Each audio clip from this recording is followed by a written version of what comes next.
غافر الذنب قابل التوب شديد العقاب ذي الطول لا إله إلا هو إليه المصير।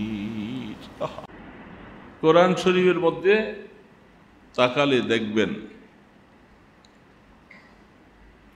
যত জায়গায় আল্লাহ পাক জাহান্নামীদের শাস্তির কথা বলছে, ঠিক পাশাপাশি ঈমানদারকে জান্নাতের কথা শুনাইছে। কেন? আল্লাহ তাবারক ওয়া তাআলা দেখলেন আমার জাহান্নামের কথা শুইনা কাফের মুশরিকদের কি হবে তাদেরকে শোনাইলাম, এই অবস্থা দেখে আমার মোমেন বান্দারা তারা অনেক সময় নার্ভাস হয়ে যায়, নৈরাশ হয়ে যায়।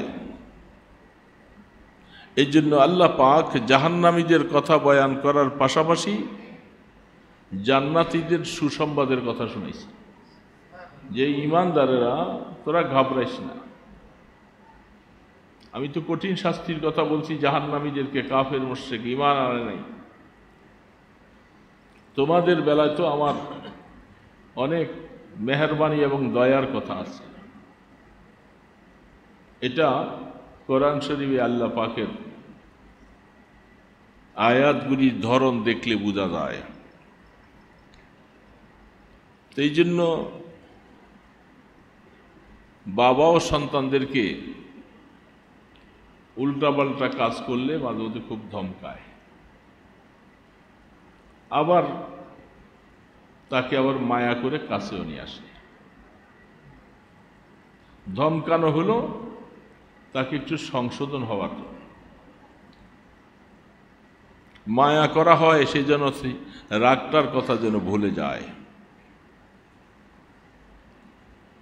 কোরআন এবং হাদিসকে আলোচনা করলে, গবেষণা করলে দেখা যায় অনেক অনেক কথা। হাদিসে কুদসির মধ্যে আল্লাহ পাক বলেন, সাবাকাত রাহমাতি আলা গযাবি, আমি যখন বান্দার কোনো কাজের উপরে রাগ হয়ে যায়, গোসা হয়ে যায় যে তারে পানিশমেন্ট দিব, ও এই কাজটা করলো, এই মনোভাবনা যখন আমি আল্লাহ পাক একটু খেয়াল করি, আমাকে তো আর কেউ কন্ট্রোল করতে পারবে না, আমাকে কেউ কিছু বলতেও পারবে না। আমার দুইটা সিফত আছে, একটা রহমতের সিফত, একটা গোসার সিফত। রহমতের সিফতটা আমার গোসার সিফতের উপরে আইসা এমনি এটা বিজয়ী হয়ে যায়।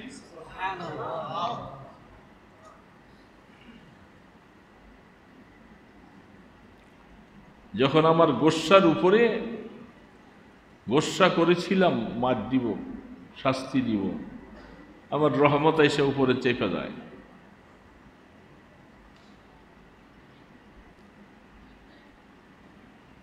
এই সমস্ত হাদিস পাশাপাশি প্রত্যেকের কাঁধের মধ্যে দুইজন ফেরেশতা আছে, আছে না নাই? এই দুইজন ফেরেশতা দুজন তো আল্লাহ পাকের মকবুল, একজনকে দিয়েছেন গুনাহ লেখার জন্য, আর একজনকে দায়িত্ব দিয়েছেন নেক লেখার জন্য। যিনি গুনাহ লেখনেওয়ালা তার কোনো এখতিয়ার এখানে নেই, নেক লেখনেওয়ালা আল্লাহ পাকের কোনো বান্দা নেক করার সাথে সাথে একটা সেকেন্ড দেরি করে না, লিখে ফেলে। আর কোনো বান্দা যদি আমি একটু গুনাহ করি তো গুনাহ লেখনেওয়ালা ফেরেশতা তারও তো অধিকার আছে লেখার। সে লিখতে যখন প্রস্তুত হয়, নেক লেখনেওয়ালা ফেরেশতা বলে যে ভাই তুমি একটু ক্ষান্ত করো। দুইজন ফেরেশতার মাঝে ডান কাঁধের ফেরেশতাকে আমির বানাই দিয়েছেন আল্লাহ পাক। সে নিষেধ করে বাম কাঁধের ফেরেশতাকে, ভাই তুমি এখন একটু লেখো না, একটু সবর করো, আল্লাহর বান্দা একটু গুনাহ করে ফেলছে, দেখি আল্লাহর বান্দা একটু তওবা করে কিনা। এই সুযোগটা তাকে দেওয়া হয়।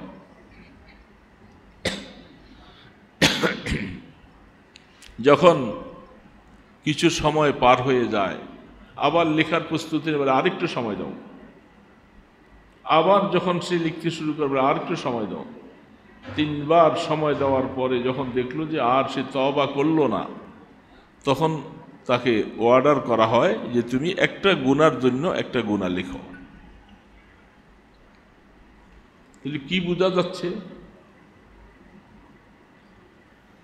এই হাদিসের দ্বারা কি বুঝলাম? যে আল্লাহ রাব্বুল আলামিন বান্দাকে মাফ করতেই চান। বান্দা অসতর্কতার সাথে কিছু গুনাহ হয়ে যাবে, গুনাহ করে ফেলবে, আল্লাহ তাকে আল্লাহর কাছে আসার সুযোগ দিয়ে থাকে, তাকে বিতাড়িত করেন না, দূরে সরাইয়ে দেন না।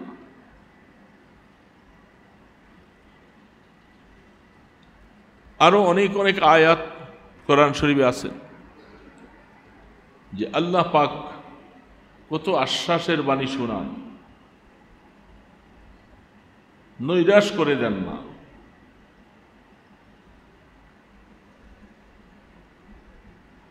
সূরা কাফের মধ্যে একটা আয়াত আছে, সে আয়াতের মধ্যে তাফসীর দেখেছি, এই যে ফেরেশতা দুইজন লেখনেওয়ালা,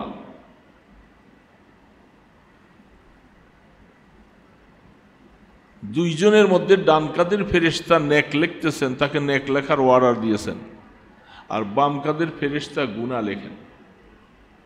এই যে গুনাহ লিখেছে, এটাও 1 সপ্তাহ পর্যন্ত ওয়েট করা হয়। যখন আল্লাহ পাক ওই আয়াতের তাফসীরে লিখেছেন যে কিয়ামতের ময়দানে মানুষ কবরে যাওয়ার সময় প্রত্যেকের গলার মধ্যে হাড়ের মতো তার আমল নামাটা ঝুলাই দেওয়া হবে। সেই আমল নামার মধ্যে কোন কোন গুনাহগুলি থাকবে সেইখানে লিখেছেন, যে গুনাহ থেকে সে তওবা করলো না, 1 সপ্তাহ পর্যন্ত সময় দেওয়ার পরে যদি আল্লাহর বান্দা খাঁটি তওবা করে, নসুহাতান তওবা করে, আল্লাহ পাক ওগুলি আমলনামার থেকে মুছে দেন। আস্তে আস্তে করে তার জীবনে এইভাবে করে মাফ করাইতে করাইতে দেখা যায় তার গুনার বোঝাগুলি হালকা হয়ে গেছে, নেকের বোঝাগুলি থাকে, নেকের আমলগুলি দপ্তরগুলি থাকে।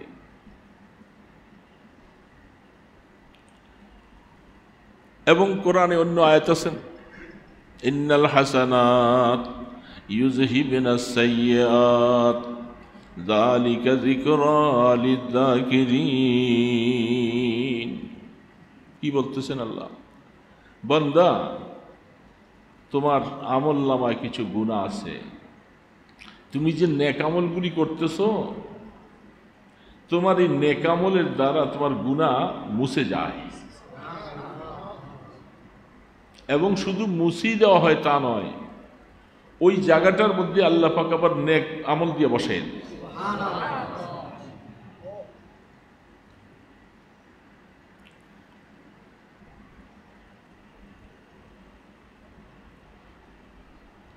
রাসূল করিম সাল্লাল্লাহু আলাইহি সাল্লাম তিনি বলেন, শাফাআতি মিন আহলিল কাবায়ের মিন উম্মতি, আমার উম্মতের মধ্যে যারা কবিরা গুনাহ করে তওবা করে কবরে যাইতে পারে নাই। কবিরা গুনাহ আছে তো, বেশি বেশি আমরা কবিরা গুনাহই করে থাকি। যারা কবিরা গুনাহ করে তওবা করে কবরে যাইতে পারে নাই, এই গুনার জন্য তাদেরকে পানিশমেন্ট দিবে, জাহান্নামে যাবে। আমি রসুল তাদের জন্য সুপারিশ করে করে এদেরকে জাহান্নাম থেকে বের করে নিয়ে আসবো।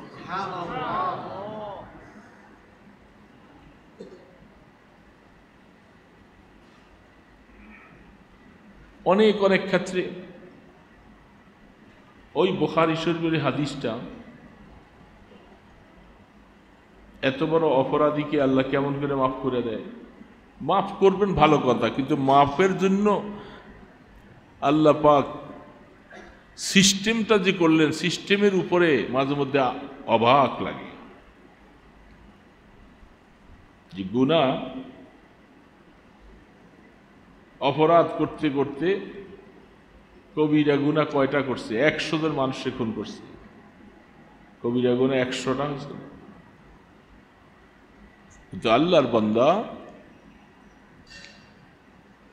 যখন তার মধ্যে এহসাস আসছে যে আমি তো আসলে পাগল হয়ে গেলাম, বরবাদ হয়ে গেলাম, আমার তো ক্ষমা নিয়ে কবরে যাওয়া লাগবে, আমার তো মৃত্যু আছে, আমি মানুষকে এইভাবে মাইরা ফেললাম, তো এরকম মৃত্যু তো আমারও আছে, এই কথাটা মনে আসলো। আমি ঘটনা লম্বা বলতে চাই না, সে ক্ষমার দিকে দৌড়াচ্ছিল। আল্লাহ পাক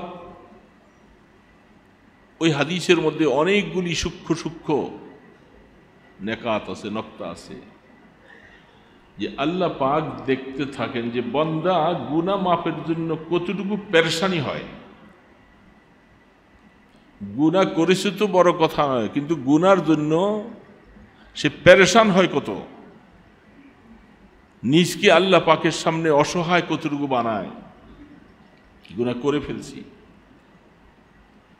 যেন মাপ কি করে নিতে পারবো আল্লাহ থেকে। এই জন্য অনেক সময় আহলুস সুন্নাত ওয়াল জামাতের আকীদা, সাহাবায়ে কেরামরাও কবিরা গুনাহ করছেন। এই জন্য অনেকে মাঝে মধ্যে বলে সাহাবারা কবিরা গুনাহ করছে। আরে হ্যাঁ, সাহাবারা তো মানুষ ছিলেন, তারাও কবিরা গুনাহ করেছে, কিন্তু তারা যে কিভাবে তওবা করেছে আমরা ওইটা দেখি না। তারা কবিরা গুনাহ করছেন ওইটা দেখি, তাদের তওবার কাইফিয়তটা দেখি না, যে তারা কিভাবে তওবা করেছেন গুনাহ মাফ করার জন্য। হযরত মাইজি আসলামী রাদিয়াল্লাহু তাআলা আনহু তিনি জিনাও করেছিলেন, সাহাবী করে ফেলছে, কিন্তু তার উপরে রাসূল হদ কায়েম করছেন, বিবাহিত মানুষ জিনা করলে তাকে শেষ করে দিতে হবে। যিনি নিজে স্বেচ্ছায় যাইয়া বলছেন তাহহিরনি ইয়া রাসূলুল্লাহ ইন্নী জানাইতু, আমি জিনা করে ফেলছি, ও রাসূল আমাকে পাক করেন, দুনিয়ার শাস্তিটা আমি বুঝতেছি, আমি আপনার কাছে আসলে আমাকে সঙ্গে সার করে দেওয়া হবে, পাথর মাইরে শেষ করে দেওয়া হবে, এটা আমি বুঝি শুনে আসছি। দুনিয়ার শাস্তিটা ভোগ করে গেলে জাহান্নামের শাস্তি থেকে বাঁচতে পারবো, শয়তানের ধোকায় পড়ে এত গুনাহ করে ফেলছি। সাহাবী রাসূলের কাছে সরাসরি হাজির হয়ে গেছে, আমি জিনা করছি। আল্লাহ রাসূল তার কথা সব শোনার পরে, হাদিসে লম্বা ব্যাখ্যা আছে, বলছে তাকে নিয়ে পাথর মাইরা শেষ করে দাও। দৌড়াইতেছিল, এতটুকু গর্ত করে দৌড়াইতেছিল, এক সাহাবীর পাশে দিয়ে যাইতেছিল, ওটের একটা ভাঙা হাড্ডি মাথা ছিল, ওইটা মাইরা দিছে, ফিঙ্কার করে মাথা ভাইটা মরে গেছে, কিছু রক্ত তার শরীর আইসা ছিটকা পড়ছে। সে খারাপ ভাষায় বলতেছিল এই রক্তগুলি সব অপবিত্র, তুমি অপবিত্র, তোমার রক্ত অপবিত্র। রাসূল বলছেন না, রক্ত অপবিত্র এটা সাময়িকের জন্য, কিন্তু সে অপবিত্র না। সে এমন তওবা করেছে আল্লাহ পাকের কাছে, তার তওবাটা যদি বন্টন করে দেওয়া হয় পুরা হিজাজবাসীদের ভাগে পড়বে। জিনা করছে দেখলাম, কিন্তু তওবা যে কিভাবে করছে এটা তো দেখি। সাহাবায়ে কেরাম এইভাবে তওবা করেছেন আল্লাহ পাকের কাছে বাঁচার জন্য। এই জন্য তওবার জন্য কে কতটুকু দৌড়ায় আল্লাহ পাক ওইটা দেখেন। তো ওই জন্য সে তওবার দিকে যখন ধরতেছে, আমি এতদিন করার পরেও আমার আল্লাহ তাবারক ওয়া তাআলা কি করলেন, ঘটনাটা তো অবাক হয়ে যাওয়ার কথা। আল্লাহ পাক বলে দিতে পারতেন যে তোরে মাফ করবো না, অথবা তোরে মাফ করে দিলাম। পুরোপুরি তওবা করতেও পারে নাই, আল্লাহ ওয়ালার বাড়ির দিকে যাবে, এবং ওই জায়গাটা পরিত্যাগ করো, যে জায়গার মধ্যে থাইকা থেকে তোমার গুনাহ হইতেছে ওই জায়গা পরিত্যাগ করো। জায়গার একটা নহুসত আছে, একটু ভালো জায়গায় যাও, ভালো মানুষের সংস্পর্শে যাও, তাহলে তওবা করার আগ্রহ পয়দা হবে।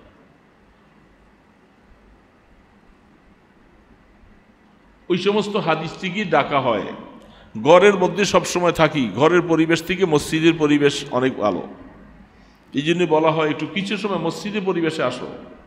ওইখানে থেকে থেকে তো গুনাই করতেছি, নামাজ পড়ি না, সবসময় গান বাদ্য আড্ডার মধ্যে থাকি। এই জন্য দিনী পরিবেশে আসো।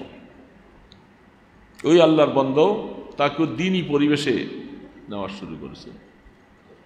আর মাঝামাঝি যাওয়ার পরে হায়াত শেষ, হায়াত শেষ হয়ে গেল।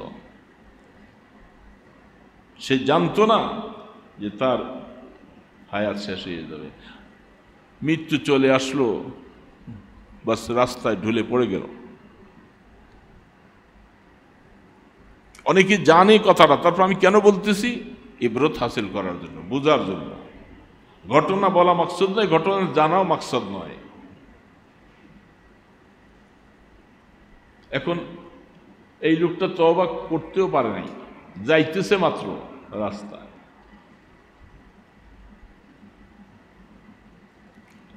জীবনে যা সে কাজ করছে, কাজের নিয়ম অনুসারে তো অটোমেটিক জাহান্নামী। 100 জন মানুষকে খুন করলে তার ব্যাপারে কে ফতুয়া দিবে যে সে জান্নাতি? জাহান্নামী। তো সে জাহান্নামী। এই জন্য আযাবের ফেরেশতা আসছে, তার রূহটা সিজ্জিনের মধ্যে নিয়ে যাবে, জাহান্নামে নিয়ে যাবে। আবার তওবা করেওয়ালা ভালো মানুষ, নেককার ফেরেশতা আসছে, যে সে যেহেতু তওবার দিকে যাইতেছিল, হয়তো আল্লাহ পাক তারে মাফ করে দিছে, এই জন্য তার রূহটা জান্নাতে নিয়ে যায়। সে আজীব কথা। 2 জন ফেরেশতা, 2 দল ফেরেশতা, দোনোজনই ফেরেশতা, আযাব দেনেওয়ালা ফেরেশতা, জান্নাতের দিকে ইল্লিনের মধ্যে নেওয়ার ফেরেশতা, 2 দল হাজির আছে। আর 2 জনে কথা কাটাকাটি করতেছে। ফেরেশতারা কেউ জানে না, দুনিয়ার কেউ জানে না, ওই মুর্দারও জানে না, মুর্দার ওয়ারিসরাও জানে না, ওই আশপাশের এলাকার কোনো মানুষ জানে না। ফেরেশতারা দিয়ে কথা কাটাকাটি করবো। 2 দল ফেরেশতা এখন আল্লাহ পাকের কাছে বলেন যে আল্লাহ আমি কি করব, আমরা আপনার গোলাম, ফয়সালা তো আপনি দিবেন। আল্লাহ পাক বলে ফয়সালা আমি দিব না, ফয়সালা তোমরা বাইর করে নাও। কি দরকারটা ছিল আল্লাহ পাকের এইগুলো? আল্লাহ বলে দিলে হইতো না যে ওরে জাহান্নামে নিয়ে যাও অথবা জান্নাতে নিয়ে যাও? ফেরেশতাদের টু শব্দ করে কথা বলার কোনো অধিকার ছিল না। আল্লাহ সুবহানাহু ওয়া তাআলা কিয়ামত পর্যন্ত আনেওয়ালা মানুষকে সবক রেখে দিয়েছেন। বলছে যে তোমরা এই লাশের বাড়ির থেকে তার এই পর্যন্ত এক দলে মাপো, আর ওই যে পিসাবের বাড়িতে যাইব সেখান থেকে জমিন আমার এই গোলামটার লাশটা নিয়া তুই তওবার দিকে 1 বিঘত আগে যা।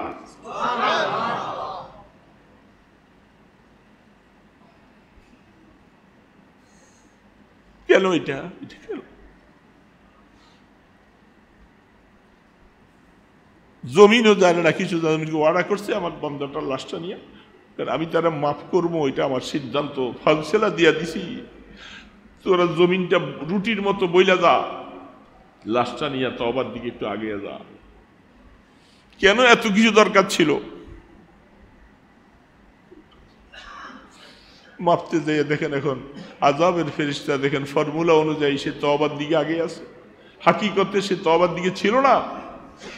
হাদিসের মধ্যে লেখেন আমার রসুল বলে, আল্লাহ রসুল হাবিব বলতেন সিদ্ধি ছিল না ওইদিকে, আল্লাহ পাক তারে মাফ করবেন জমিনকে হুকুম করে এইভাবে বাড়াই দিছে। তো আল্লাহ তুমি তোমার বন্দাকে মাফ করার জন্য কিভাবে সিস্টেমটা করলা? আমার আল্লাহ পাক কত দয়ালু, কত মেহেরবান। এই জন্য বলতেছিলাম শাস্তির কথা যেমন আছে, সামনে দিয়া রহমতের কথা। আমার আল্লাহ রহমান, রহিম, গফফার, সত্তার। তিনি যে কত দয়ালু, কত কঠিন কঠিন গুনাহগারদেরকে আল্লাহ মাফ করে, কত কঠিন গুনাহগারদেরকে মাফ করেন। জীবনে কত খারাপ মানুষ ছিল, অনেক আল্লাহ ওয়ালাদের মধ্যে কত কিছু কিছু জীবনী তালাশ করলে দেখা যায় কত খারাপ মানুষ ছিল, এমন তওবা করেছে, তওবা করে কলিজাটাকে ভাঙিয়া ফেলছে, আল্লাহ পাকের কাছে কানতে কানতে কানতে কানতে চক্ষুকে ঝর্ণা বানাই ফেলছে। ভুল তো করে ফেলছি মাওলা, ভুল তো করে ফেলছি, এখন ক্ষমা না নিয়ে কবরে কেমনে যাব? বহু আল্লাহ পাকের কাছে রোনাদারি করতে করতে করতে করতে আল্লাহ তাবারক ওয়া তাআলা তিনি তাজাল্লুল, রোনাজারি, গিরিয়াজারি, এটা আল্লাহ পছন্দ করেন বেশি। গুনাহ হয়ে যাবে, গুনাহ তো হয়েই গেছে, যেহেতু আমরা ইনসান মানুষ, আর আমাদের পিছনে আল্লাহ নফস দিয়েছে, শয়তান দিছে, দুইটা শক্তিশালী জিনিস পিছনে লাগাই দিছে, আর আমাদেরকে বলছে তোরা দুর্বল, খোলেকাল ইনসান ও দাইফা, তোদেরকে আমি দুর্বল করে বানাইছি। তা আমাদের সাথে দুশ্মনী করার মতো এরা দুইজন কঠিন শক্তি, তাদের সাথে পারবো কি করে? দুনিয়ার কোনো মানুষ চেষ্টা করে তাদের থেকে বাঁচতে পারবে না, একমাত্র আল্লাহ যদি বাঁচায়। এই জন্য আল্লাহ রাব্বুল আলামিন বলেন, রব্বি আউযু বিকা মিন হামাযাতিশ শায়াতিন ওয়া আউযু বিকা রব্বি আন ইয়াহদুরুন। আল্লাহ, তোমার সাহায্য চাইতেছি শয়তানের রাজিমের ধোঁকার থেকে বাঁচার জন্য। আমাকে কোনো নেতা খেতা কেউ আমাকে বাঁচাইতে পারবে না, শুধু একমাত্র তুমিই পারবা। এই জন্য আল্লাহর রহমত ছাড়া বাঁচতে পারবো না। তো আল্লাহ পাকের রহমতের কাছে যখন মানুষ যখন ভিক্ষা চাইতে চাইতে রোনাজারি করতে করতে সে চোখকে জন্নার মতো বানায় ফেলবে, গুনার কি কি করছি মাওলা তুমি জানো, তখন আল্লাহ রাব্বুল আলামিনের রহমতের জরিয়া জোশ মারে। আল্লাহ পাক বলে, যা গোলাম মাফ করে দিলাম।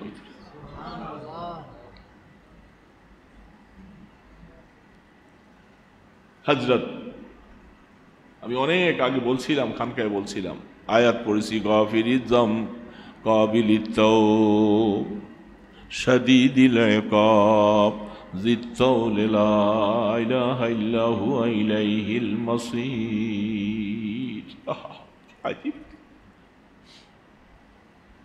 সেই মুলকে শাম, জেরুজালেমের লোক মদিনা শরীফে খলিফাতুল মুসলিমিন ওমরে ফারুক রাদিয়াল্লাহু তাআলা আনহুর কাছে আসছে। লোকটা মদ খাওয়া অভ্যস্ত, মদ না খাইলে ভালো লাগে না, চলতে পারে না, এত মদ্যপায়ী অভ্যস্ত ছিল। খলিফাতুল মুসলিমিন তার দরবারে আসছে। আয়েশা নেক সোহবতে থাকার পরে আস্তে আস্তে ওগুলি সব ছাড়ছে। আযাবের কথা, আল্লাহ পাকের বরত্বের কথা শোনার পরে সব ত্যাগ করে খাঁটি তওবা করে সে ভালো মানুষ হয়ে গেছে। মদিনা শরীফে থাকে, চলে ফিরে, সাহাবাদের মধ্যে সে বসেন, খলিফাতুল মুসলিমিনের দরবারে আসেন, বসেন সবসময়। মসজিদে নববীতে নামাজ পড়ে। অনেক দিন পরে তাকে দেখা যায় না। খলিফাতুল মুসলিমিন জিজ্ঞাসা করলেন, ওই লোকটা কই? সাহাবাই কেরাম বললেন যে সে তো হুজুর খারাপ হয়ে গেছে, সে দেশে চলে গেছে আবার। খলিফাতুল মুসলিমিন শোনার পরে আফসোস করলেন, একটা ভালো মানুষ খারাপ হয়ে গেলে খুব আফসোস লাগে। এই লোকটা ভালো ছিল, এমন ছিল, সে এমন খারাপ হয়ে গেল। খলিফাতুল মুসলিমিন দেশে চলে গেছে, এই অবস্থা। তার পাওয়ার ছিল, তিনি রাষ্ট্রপতি, এখান থেকে 2টা পুলিশ পাঠাইয়া তারে অ্যারেস্ট করে নিয়ে আসতে পারত। যেমনটা এখনকার সময় আপনি কোথায় পালাইয়া থাকতে পারবেন না, রাষ্ট্রীয় ক্ষমতার কাছে পালাবার মতো জায়গা নাই, আপনাকে যেখানে আছে সেখান থেকে ধরে নিয়ে আসতে পারে। খলিফাতুল মুসলিমিন তিনি সেই রাস্তাটা অবলম্বন করেন নাই। তিনি কাগজ কলম নিয়েছেন, মিন ওমর ইবনুল খাত্তাব ইলা ফালান ইবনে ফালান।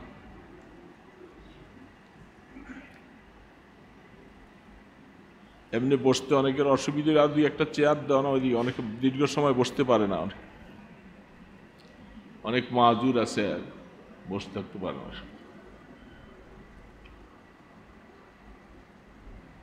তিনি চিঠিটা লিখলেন, চিঠির অনুমানটা লিখছেন, চিঠির অবস্থাটা লেখেন, মিন ওমর ইবনুল খাত্তাব ইলা ফালান ইবনে ফালান।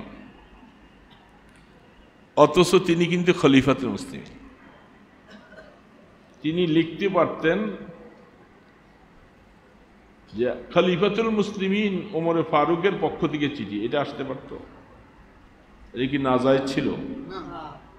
উনি তো খলিফা, বাস্তব কথাটা লিখলে নাজায়েজ নাই, অসুবিধাও নাই। আহা, এই সামান্য একটু লেখার থেকে জীবনে অনেক কিছু শিখার।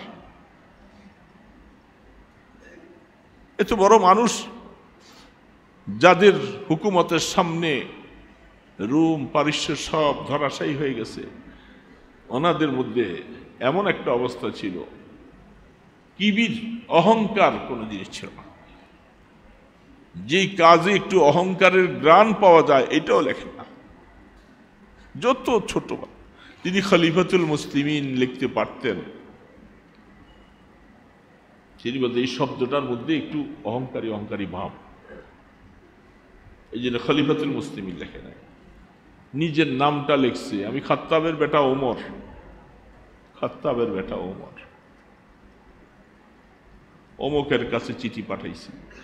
লিখা বিসমিল্লাহির রহমান রহিম লিখে আলিফ লাম মিম হামিম তানজিলুল কিতাব মির রাব্বিল আলামিন, এই সূরাটার প্রথম থেকে লিখে এই কয়েকটা আয়াত লিখে দিয়েছেন। বাস, আমরা হয়তো আরবি জানি না, আমরা বুঝি না, ওরা তো ওই দেশের মানুষ, সব বুঝে। চিঠিটা লেখা দিয়া বলছে যে চিঠিটা নিয়া ওর হাতে দিবা, যখন সে নেশাগ্রস্ত থাকে তখন দিও না, কারণ এই সময় মানুষের হেস থাকে না, অনুভূতি থাকে না। নেশার থেকে যখন সে পরিষ্কার হবে তখন তার হাতে চিঠিটা দিবা, এবং সে কি জবাব দেয় এটা আমাকে আইসা শোনাবা। খলিফাতুল মুসলিমিন ওমরে ফারুক রাদিয়াল্লাহু তাআলা আনহুর চিঠিটা নিয়ে গেছে। সে যাওয়ার পরে সে আসলে ওই সময় কিছু মস্ত হালাতে ছিল, ঠিকানা অনুযায়ী গেছে, দীর্ঘদিন ছিল মদিনায়, তার সব ঠিকানা সব জানা আছে।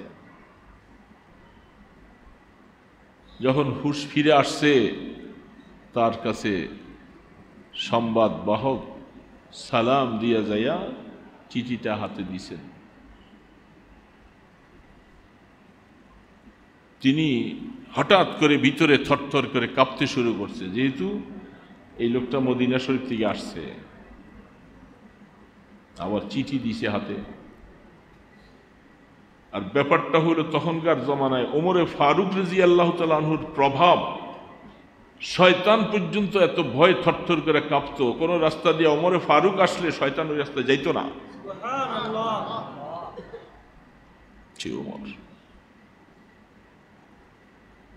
ঘটনা এরকমও তো আছে, মদের বোতল নিয়ে যুবক যাচ্ছিল, খলিফাতুল মুসলিমিন রাস্তায় আসতেছে, দূর থেকে দেখা সে হার্ট ফেল করার মতো অবস্থা। কারণ খলিফাতুল মুসলিমিন অবশ্যই জিজ্ঞাসা করবে তোমার হাতে কি, এমন দোররার এমন বেত মারা হবে জীবনের আশা থাকবে না। শরীরের চামড়া উঠাইয়া দোররাগুলি মারবে, চামড়াগুলি উঠে যাবে টাস টাস করে এইভাবে। ওই মুহূর্তে সে এখন চিন্তা করছে কেমনে বাঁচবো, যাওয়ার পালাবার জায়গাও নাই, আর পালা। ওই সময় দিলে দিলে আল্লাহ পাকের সাথে মুআমেলা সাফ করতেছেন। এই জন্য বলতেছে বান্দা যখন আল্লাহর দিকে রুজু হয় দুনিয়ার কেউ জানে না,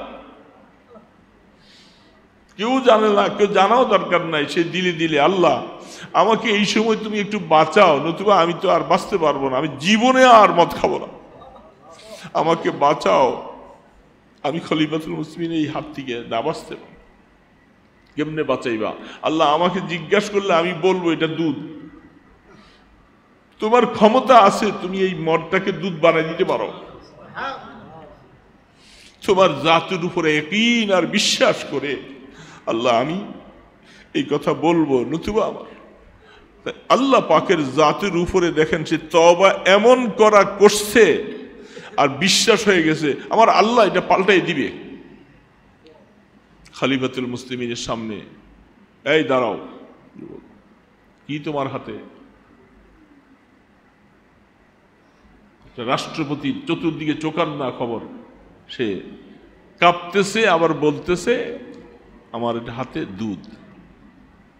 দেখি আল্লাহ, বোতলটা দেখে যে মদ নাই, এটা দুধ হয়ে গেছে।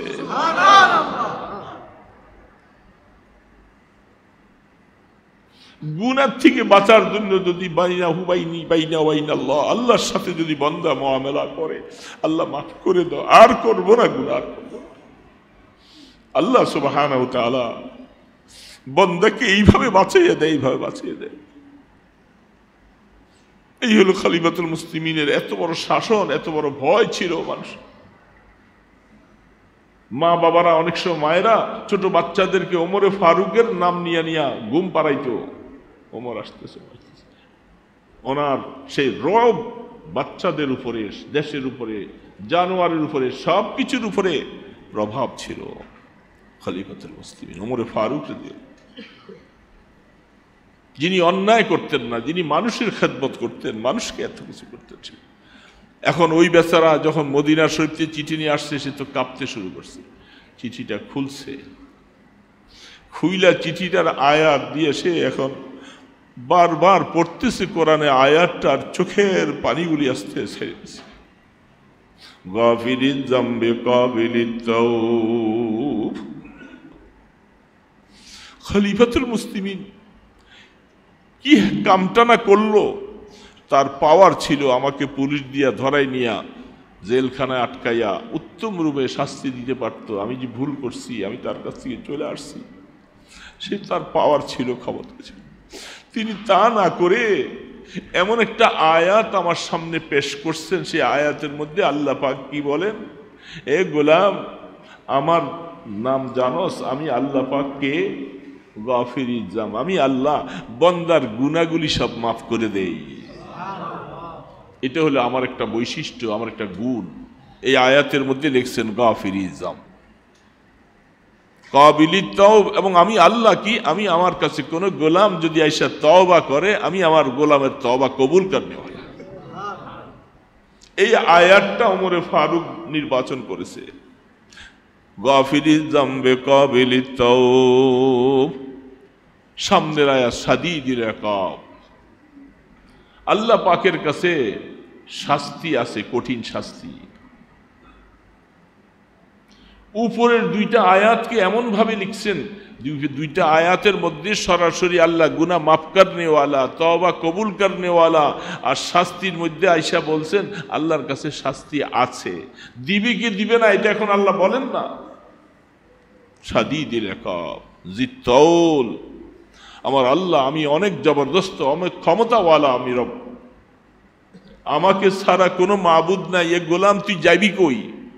লা ইলাহা ইল্লা হুয়া ইলাইহিল মাসির।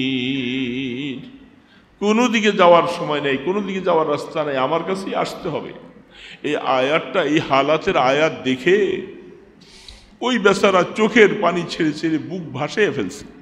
আহা, আমাকে কিভাবে করে ডাকতেছে, খলিফাতুল মুসলিমিন হেদায়েতের দিকে ডাকতেছে, আমাকে তার দিকে যাওয়ার জন্য ডাকতেছে।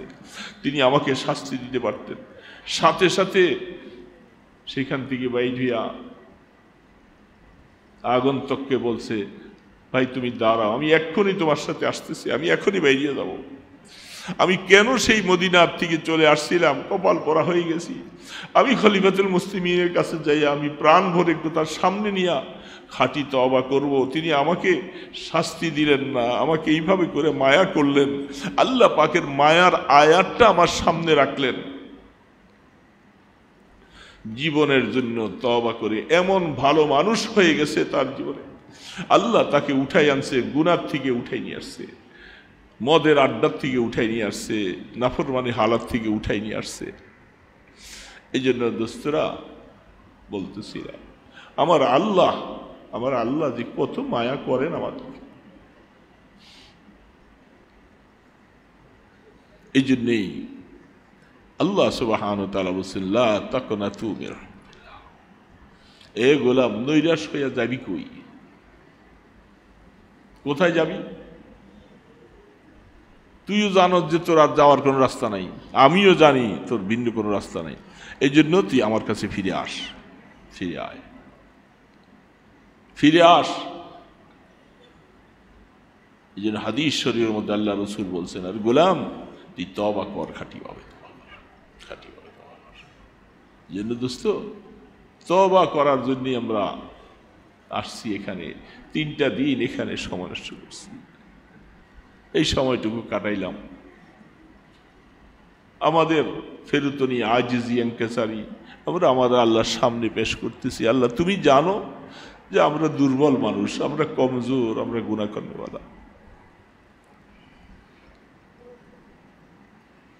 আহা, हकीकत में वही कामिल शिकस्ता दिल जिसे हासिल, हकीकत में वही कामिल शिकस्ता दिल जिसे हासिल, बहुत तालिबे खुदा मिलता शिकस्ता दिल नहीं मिलती। আসল মানুষকে, আসল মানুষকে, ওই ব্যক্তি হলো আসল মানুষ। বহুত নামাজি পাওয়া যায়, বহুত রোজাওয়ালা পাওয়া যায়, বহুত জিকিরওয়ালা পাওয়া যায়, দিল ভাঙ্গাওয়ালা মানুষ পাওয়া যায় কম, যার দিলটা ভাঙ্গে আল্লাহর কাছে। ওই গতকাল বলছিলাম, দিল ভাঙ্গা, আল্লাহ দিলটা ভাঙ্গো বেশি করে।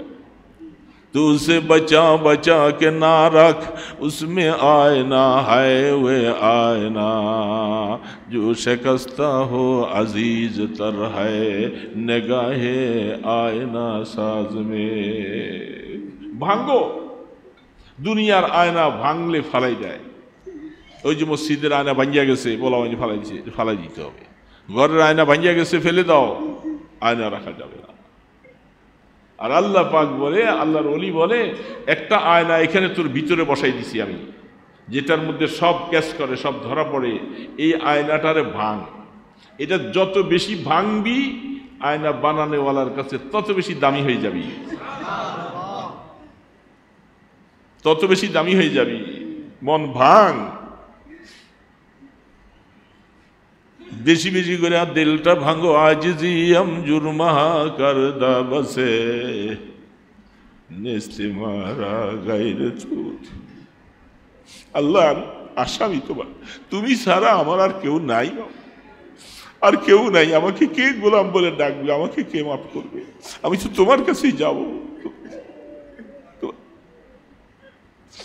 এই জন্য আল্লাহর বান্দা আল্লাহ পাকের কাছে আসো, বরদারা মুদ বান্দায়ে বেগরে খেতা, বরদারা মুদ বান্দায়ে বেগরে খেতা, আব রোয়ে খুদ বাইসিয়ারে খেতা। গুনাহ করছি আল্লাহ, গুনাহ করে গেছিলাম তোমার, কত দুয়ারে ঘুরলাম, কেউ দেখি আমারে বান্দা বলে ডাকে না, কেউ নাই আমার, আমি গোলাম, আবার তোমার দুয়ারে আসছি। আল্লাহ তুমি আমারে লাথি মেরে সরাই দিও না, তোমার দুয়ারে আসছি আবার ফিরে। এই জন্য আল্লাহ পাক বলে, যখন বান্দা তুই এইভাবে আসবি আমি তোরে ফালাই দিব না, আয়। দোস্ত, এই জন্য আমরা খেয়াল রাখি, কিছু বায়াতের আমল হবে, সময় খুব কম। যদি কেউ ইসলাহি তাআল্লুক করতে মনে চায়, এখন তওবার জন্য সবাই একজনের পিঠে হাত রাখেন। তারপরে যদি কেউ বায়াতের খেয়াল থাকে তাহলে আপনি নিয়ত করে নেবেন যে তার দায়িত্ব একজনের পিঠে একজনের হাত রাখেন। সময় খুব কম, প্রত্যেকের পিঠে পিঠে হাত রাখেন, মাথাটা নিচু করে দেই, একবারে আল্লাহর সামনে আসামির মতো হয়ে যাই। আমি অপরাধী, নিঃসন্দেহে কোনো সন্দেহ নাই আমি আল্লাহর কাছে এখন খাঁটি তওবা করব,